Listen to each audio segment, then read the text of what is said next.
Sud Radio 10h midi, Valérie Expert. Média. Bonjour à toutes et à tous, vendredi 1er octobre. Bonjour Gilles Donsman. On est déjà en octobre. Oui, on est déjà en octobre, absolument. 900e émission. Vous vous rendez compte ? Bonjour Yves Tréhard. Bonjour Valérie, ravi bonjour de vous à tous. recevoir. Merci d'avoir trouvé le moment de Merci venir à vous dans de votre m'accueillir. emploi du temps très chargé. Vous êtes le directeur adjoint de la rédaction du Figaro. Vous êtes également éditorialiste. On vous retrouve sur LCI également le soir, régulièrement dans l'émission d'Éric Brunet. Et puis, on va vous retrouver sur la chaîne LCP, les grands entretiens d'Yves Tréhard, à partir de dimanche prochain, 23h, 23h30. J'imagine que c'est multidiffusé. Oui. Une certaine idée de la France. Donc, c'est une série de grands entretiens. Vous recevez des personnalités du monde politique, médiatique, qui vont vous raconter, vous expliquer leur vision de la France. On va en reparler dans un petit instant. Vous la regardez, la télé? Vous avez le temps ou pas? Oui, je la regarde notamment quand il y a des beaux reportages ou quand il y a des entretiens qui sont susceptibles de m'informer, de m'enrichir. Oui, bien sûr, je la regarde, la télévision. Les chaînes d'infos? Les chaînes d'infos aussi. En plus, on y est un peu obligé quand on est journaliste aujourd'hui. Notre métier a beaucoup changé avec les chaînes d'information parce que, évidemment, l'information continue fait que les gens sont tout de suite au courant de tout ce qui se passe dans le monde entier. Et quand on est journaliste, en plus de presse écrite, eh bien, on est obligé d'ajuster le tir parce qu'il faut évidemment qu'on se démarque du récit, je dirais, heure à heure de l'actualité pour décrypter, pour analyser, pour essayer de donner de la perspective à ce qui se passe dans le monde. Oui, Vous préférez lire le papier ou lire en numérique ? Le Figaro. Vous le lisez comment? Moi, je suis quelqu'un de mon temps, donc je fais les deux. Vous êtes Gutenberg. J'ai mis du temps à passer au numérique quand même, mais maintenant, s'il n'y a que le numérique, je fais que le numérique. Vous faites que le numérique. Et par exemple, les concurrents du Figaro, je les lis uniquement sur le numérique, quasiment. Mais justement, le Figaro a d'ailleurs très bien su s'adapter et franchir ce virage du numérique. Je crois que vous êtes le premier site d'information. On est le premier site d'information en consultation, effectivement. Et ça, c'est une belle réussite du Figaro. Le Figaro qui n'a pas été parmi les premiers à se lancer sur l'information par Internet, enfin numérique, mais qui a su se mettre tout de suite au goût du jour. Et c'est une révolution permanente, l'information sur Internet, parce que il faut sans arrêt, il faut pas s'enquister dans des habitudes. Moi, je raconte une petite anecdote. Je suis allée au Figaro rencontrer une amie et j'ai vu vos locaux et j'étais épatée par cette immense salle dans laquelle il y a des dizaines et des dizaines de journalistes derrière des ordinateurs. Et en fait, tout ce qui est la rédaction, j'ai envie de dire, les chefs sont papier sont tout autour dans des petits bureaux. En fait, le cœur du réacteur, c'est l'Internet. C'est l'Internet, c'est le numérique. Et la grande réussite, je dirais, du journal, c'est le fait que on a les gens qui... Il n'y a pas de compartiment, il n'y a pas de mur, il n'y a pas de séparation. C'est tout un le monde immense travaille open pour tout. space absolument incroyable. On va reparler de ce temps, justement, peut-être qui vous change du quotidien. Le temps que vous prenez pour ces grands entretiens en profondeur. Mais Gilles, d'abord, vous avez un zapping spécialement conçu pour Yves Tréhard. Oui, merci. Alors, Sud Radio 10h midi, Média, l'instant zapping. Je vais vous faire une imitation, Yves. Je me lance. Si je vous fais « Ben voyons ». Pensez à qui? Éric Zemmour. C'est la phrase « Ben voyons ».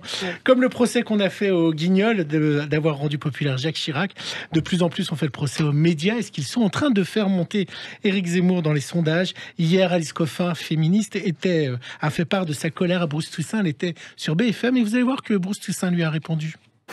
Et ce qui se passe, franchement, je le dis aux journalistes, j'étais journaliste, c'est honteux ce qui se passe avec Zemmour. C'est un truc, mais c'est n'importe quoi de faire ce jeu-là. Je trouve ça d'une toxicité totale, mais vraiment totale, d'une absence de responsabilité absolue.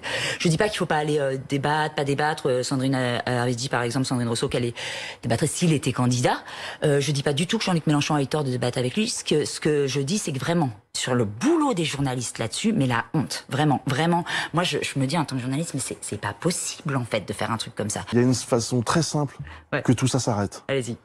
S'il n'y a plus un seul responsable politique qui parle d'Éric Zemmour, je vous assure qu'aucun journal télévisé, aucune chaîne d'infos, aucune radio ne vous parlera, laissez-moi finir, ne parlera d'Éric Zemmour autant, en tout cas, que c'est le cas aujourd'hui.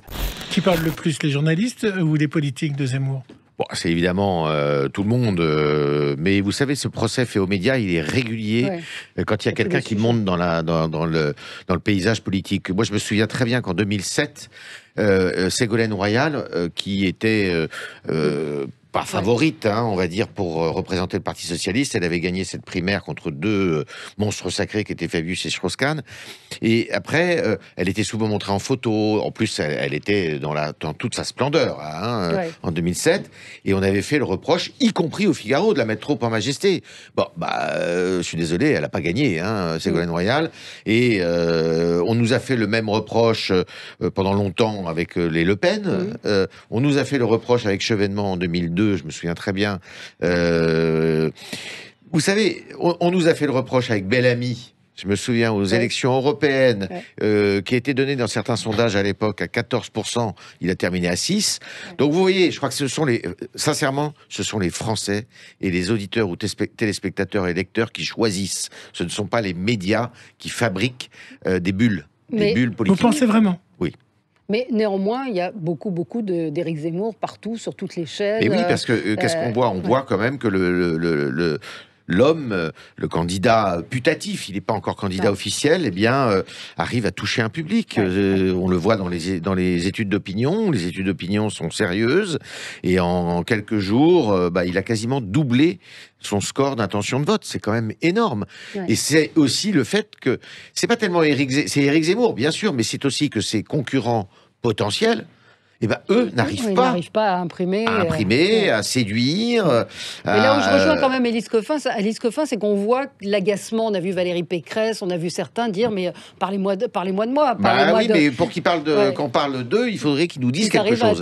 Et ils sont pas audibles. Allez, Gilles, on continue le zapping. Et oui, on va rester. Élise Coffin, c'est un peu l'épouvantail d'un Finkielkraut. C'est un peu la gousse d'ail qu'on montre à un vampire.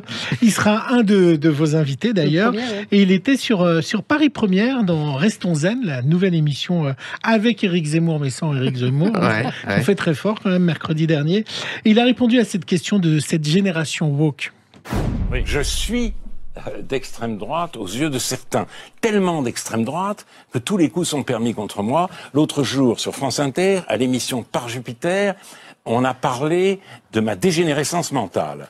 C'est pas de l'humour, c'est de l'injure, et une injure a une connotation précisément d'extrême droite, alors que c'est de l'humour de gauche.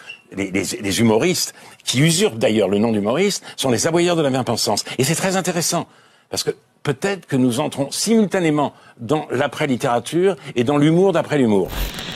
C'est important, ce qu'il dit, qu'il n'y a plus de littérature et c'est l'humour qui a pris la place de ce que disaient les écrivains. Oui, alors ça, je suis pas tout à fait d'accord avec lui. C'est un peu caricatural, je dirais, ou un peu rapide. Probablement que les gens de l'entre-deux-guerres auraient dit la même chose, avec un humour violent, souvent très raciste, antisémite, enfin tout ce qu'il faut.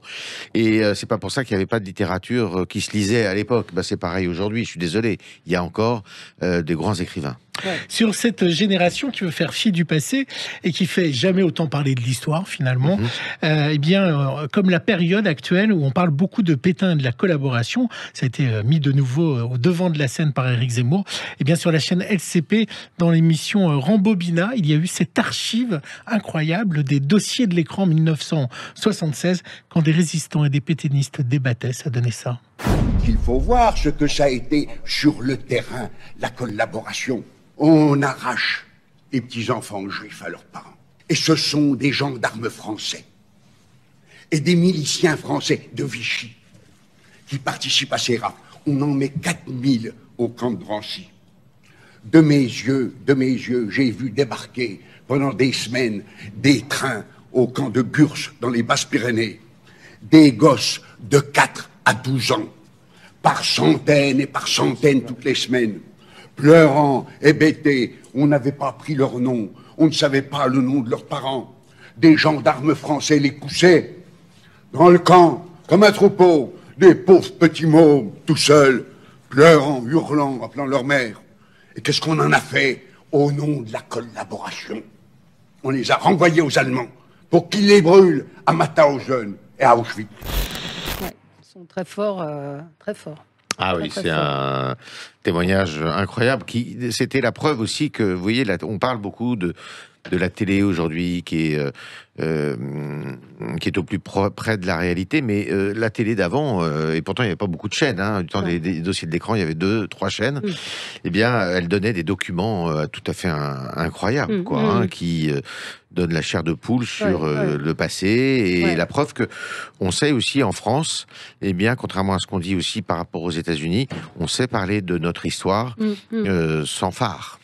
Valérie, vous interrogez sur vos goûts télé. J'étais très surpris. Vous m'avez pas parlé des Marseillais ou de la télé-réalité. Non. Est-ce que c'est les Marseillais? Oui, enfin j'en ai entendu parler. Surtout que moi j'adore Marseille. C'est une de mes villes favorites. Oui, je vais souvent. Mais non, j'ai jamais regardé. Non, j'ai pas le temps de regarder la télé. C'est dommage. Il y a des jolies filles en string, comme le remarquait Fabrice Lucchini. C'était par contre ça il y a une semaine dans l'émission de C'est à vous.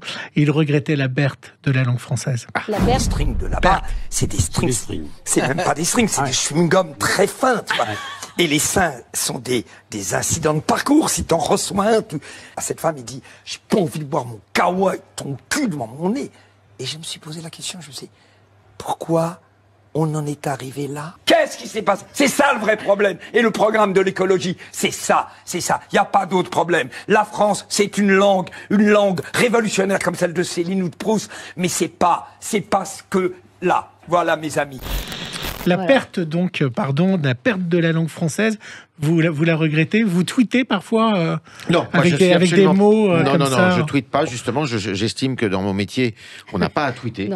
C'est pas une forme d'expression, d'information, non. Surtout que moi, les tweets que je vois, c'est pour donner des sentiments, pour donner des impressions. On n'en a rien à faire. Je dirais. Et vous les regardez quand même. Vous regardez je regarde, mais justement, ça m'afflige souvent. Mais je trouve qu'un tweet, c'est valable quand on donne une information. On dit voilà, je suis à tel endroit, il se passe telle chose.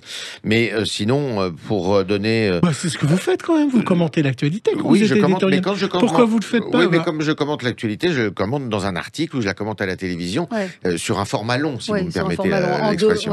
En quelques caractères, c'est pas possible. Gilles, on conclut.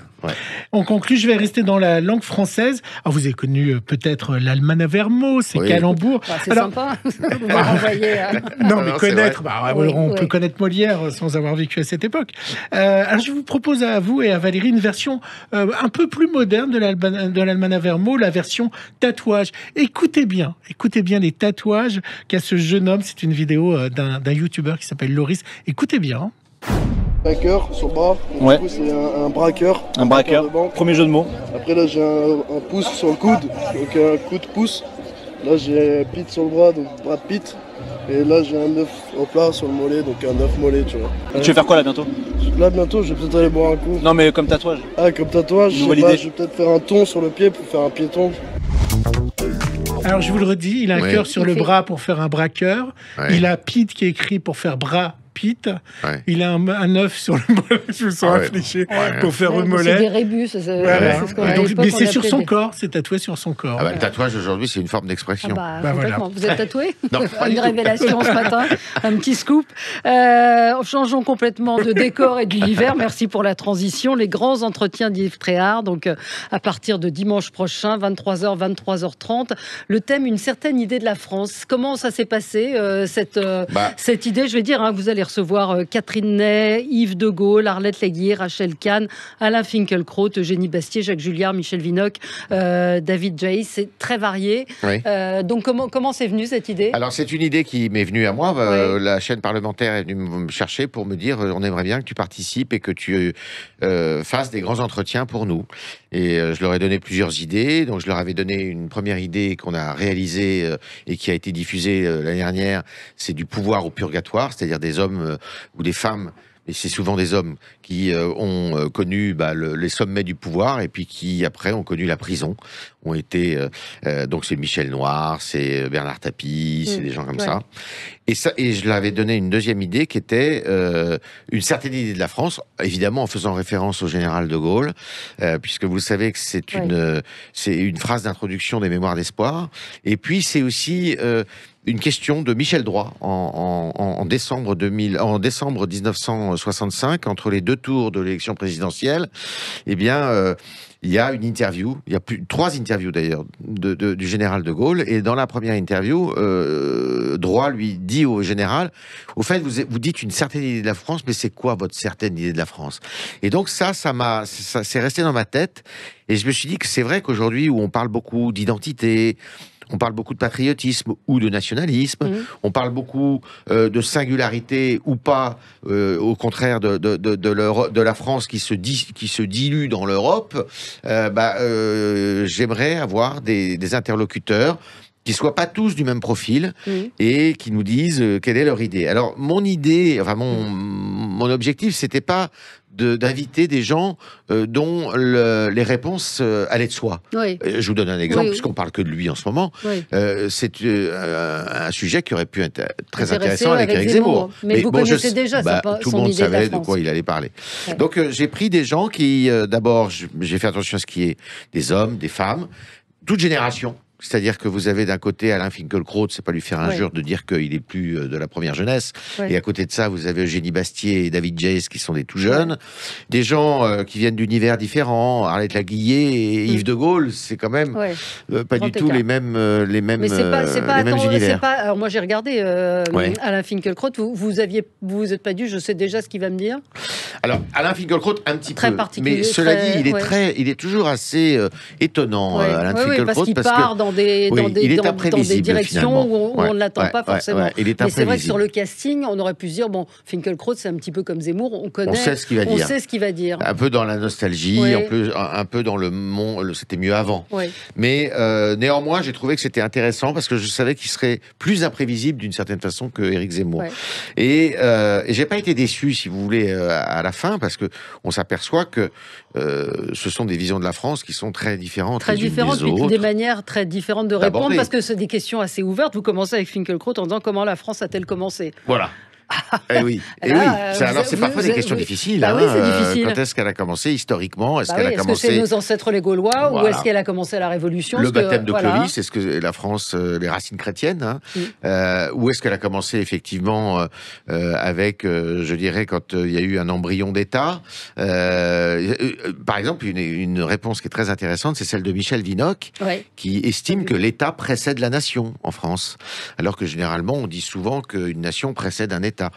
Eh ben non, c'est l'État qui précède la nation. Et il estime que sans État, d'ailleurs, la nation française, on ne sait pas trop où elle serait, parce qu'on est quand même un peuple... Enfin, une constellation, je dirais, de gens d'origine différentes qui sont toujours très révoltés, qui veulent jamais la même chose les uns par rapport aux autres, alors qu'on prône et on voudrait être tous égaux. Et donc ce qui est intéressant dans cette série, c'est que on perce toutes les contradictions, tous les mystères de notre pays. Dans notre pays, oui. Et vous les avez donc, vous avez évoqué Eugénie Bastier, Rachel Kahn. Certains ont refusé ou pas? Les gens que vous avez. C'est la liste que vous aviez préparée. Il y a qu'une personne ça n'a pas pu se faire pour des raisons pratiques et matérielles. C'est Chloé Morin, parce que je voulais que cette jeune intellectuelle de gauche soit parmi nous, mais c'était pas possible. Et vous n'avez pas pensé à quelqu'un qui venait de l'étranger? Qui aurait pu avoir une certaine idée de la France. Parce que moi, c'est ce qui m'a pas choqué, mais je me suis demandé, c'est dommage de ne pas avoir quelqu'un qui a découvert la France et qui a une autre idée de la France. Alors que c'est pas ses racines. On pouvait évidemment envisager les interviews, le casting différemment. Je l'ai imaginé. Et puis finalement, en discutant avec la direction de la chaîne parlementaire, avec Bertrand Delay, avec Guylaine Chenu, on est resté sur une épure qui est finalement assez classique, même si tous ne sont pas connus au même niveau. Mais à un moment, j'avais imaginé faire Gérard Depardieu, Jean-Claude Killy, Michel Platini. Bon, et puis on s'est dit, est-ce qu'ils vont tenir 26 minutes? J'aurais pu aller chercher des gens de l'étranger, effectivement, j'aurais pu prendre, mais il aurait fallu que ce soit des gens qui s'expriment parfaitement en français. C'est pas introuvable, on peut les trouver. On aurait pu imaginer aussi prendre des politiques. Or, je n'ai pas pris de politique, précisément, parce que je voulais pas qu'il y ait un côté ramenard, campagne. En plus, à un an, si le thème a été retenu, c'est aussi que c'est parce que on est en pré-campagne, puis en campagne électorale. Et donc, ça a son intérêt pour ça. Donc, on aurait pu, le casting aurait pu être très différent. Vous enregistrez dans la continuité. Ah oui, alors il y a pas de coupure. Ou pas non. Il n'y a pas de coupe. On enregistre vous faites 30 minutes, c'est 30 minutes. Dans les conditions du direct, avec un clap de début et un clap de fin. Et il n'y a pas de... Non, c'est vraiment... ils savent que je ne vais pas tricher avec leurs propos. Parce que c'est un exercice très différent d'une interview pour la presse écrite ou de ce que vous faites sur LCI en tant qu'éditorialiste. Exactement. Oui, là, je ne suis pas du tout dans le débat. Je suis dans le questionnement. Je questionne, je pose des questions. Après, c'est eux qui me répondent. Ils peuvent très bien me renvoyer dans mes buts. C'est ce qu'avait fait à l'époque, quand j'avais fait du pouvoir au purgatoire, évidemment, Bernard Tapie. Vous en pensez bien. Mais non, sinon, c'est d'une grande liberté. Alors, c'est assorti, ces interviews, de quelques petites virgules. Oui, des extraits. Des petits extraits d'images, de choses comme ça. Et il y a un petit questionnaire de Proust à la fin aussi. Si la France était un personnage historique, si la France était un écrivain, si la France était un paysage. Je la pose ma question belle. Ah bah voilà, c'était ça. Moi, j'ai demandé c'était quoi son idée de la France. La mienne. Bah oui, forcément. Si la France est... La question bateau. Non. Mon idée de la France, c'est que c'est un pays bourré et truffé de contradictions. Et c'est un pays qui est ingouvernable. Enfin, difficile à gouverner. On est un peuple... Vous êtes d'accord avec Macron? Oui, je suis assez d'accord avec lui. Quand il a dit un jour qu'on était un peuple de Gaulois réfractaires, je pense qu'il avait misé juste. Oui. Ça ne nous faisait pas plaisir de l'entendre, mais c'était vrai. Vous qui avez suivi plusieurs campagnes électorales, celle-ci, elle est particulière ou est-ce qu'on dit ça à chaque fois? Non, on dit ça à chaque fois. Elle est toujours particulière. Une campagne électorale est toujours particulière. Souvenez-vous, en 2007, Macron est arrivé de nulle part. Il n'était pas très connu du grand public. Personne ne misait beaucoup sur ses chances. Il a été élu. Bon, celle-là, il y a un trublion qui arrive, là, qui s'appelle Éric Zemmour. Un trublion?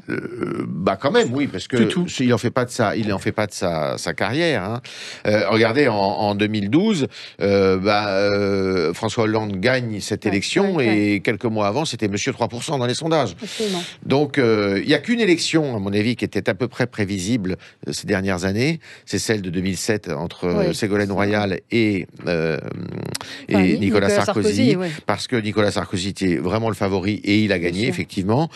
Et néanmoins, c'était peut-être une des élections les plus intéressantes aussi, parce que je trouve que le débat avait été de qualité. Il y avait eu des bons débats. Quand Éric Zemmour a quitté le Figaro, ça s'est fait d'un commun accord. Oui, c'est lui qui a demandé. C'est lui qui a demandé à partir. C'est lui qui a demandé. Bon, on aurait été obligé. Il vous a dit s'il était candidat. Ah non, il nous l'a pas dit, mais il voulait qu'on lui donne du temps, enfin avoir du temps pour la promotion de son livre.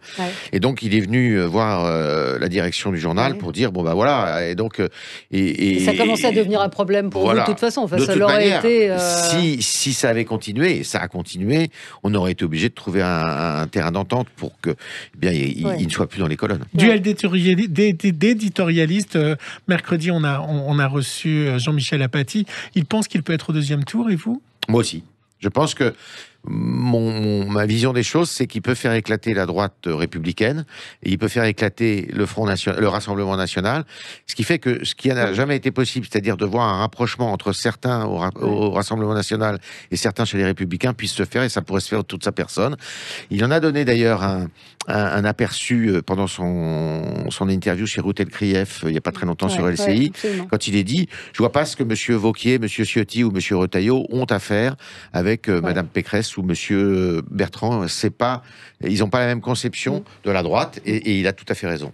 On vous retrouve donc Yves Tréhard déjà dans le Figaro, l'excellent Figaro. Je ne ferai pas l'imitation de Jean d'Ormesson, le Figaro. Et surtout à partir de dimanche 3 octobre 23h 23h30, une certaine idée de la France, des entretiens passionnants à découvrir. Catherine Ney, donc on aura, c'est elle qui commence. C'est elle qui commence, Catherine Ney, et puis David de Jazz, qui est un jeune intellectuel absolument énarque, brillant, remarquable. Et puis à suivre. Donc, et ce sera multidiffusé, évidemment. Merci à vous, Yves Tréhard. On se retrouve dans un instant. On va parler livres. À tout de suite. Merci beaucoup.